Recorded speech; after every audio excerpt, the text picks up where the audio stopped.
बड़ी खुशखबरी का दिन है। खुशखबरी यूँ है कि फीफा ने ऑल इंडिया फुटबॉल फेडरेशन से बैन हटा दिया है और इससे बड़ी खुशखबरी ये है कि दुनिया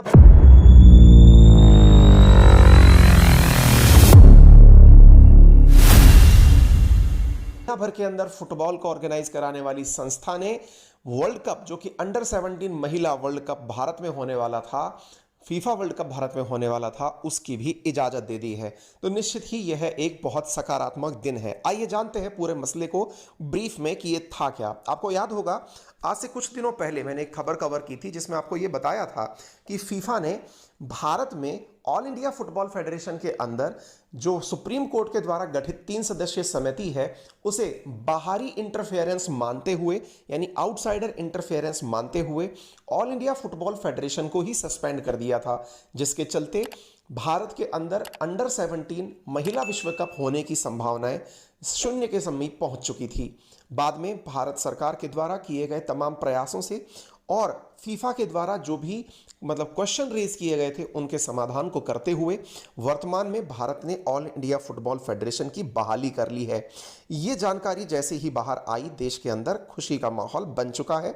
आपको मालूम होना चाहिए, वर्तमान में अनुराग ठाकुर जी के द्वारा इस न्यूज़ को शेयर जब किया गया, उन्होंने कहा कि delighted to share the bureau of FIFA council decided today to lift the suspension of AIFF with immediate effect. साथियों, आप सभी को मालूम होना चाहिए कि देश के अंदर 28 अगस्त को होने वाले चुनाव एक सप्ताह के लिए स्थगित कर दिए गए हैं, क्योंकि 28 अगस्त को अब AIFF के जो चुनाव थे जिसमें ऑल इंडिया फुटबॉल फेडरेशन के अंदर कौन शामिल हो और कौन ना हो, यह बड़ा सवाल बना हुआ था।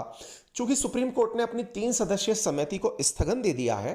तो ऐसी स्थिति में वो 3 सदस्यीय कमेटी तो अब नहीं बचेगी, लेकिन उसके स्थान पर कार्यकारी महासचिव जो होंगे वो AIFF के कार्यकाल को जो कार्यक्रम है उनको संचालित करेंगे। इसी के साथ साथ यह भी तय किया गया है कि आने वाले समय के अंदर जो AIFF के चुनाव हैं उनमें पार्टिसिपेट कौन करेगा। आपको मैं बता दूं कि सुप्रीम कोर्ट का एक से था, सुप्रीम कोर्ट ये कहना चाह रही थी कि भैया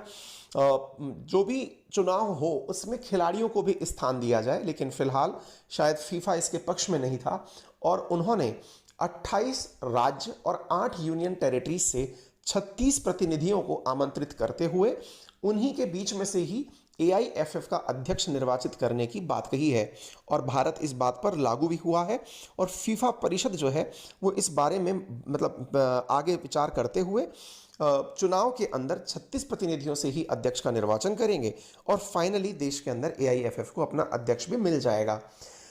अंत भला तो सब भला, सबसे अच्छा देश के लिए 11 से 30 अक्टूबर के बीच होने वाले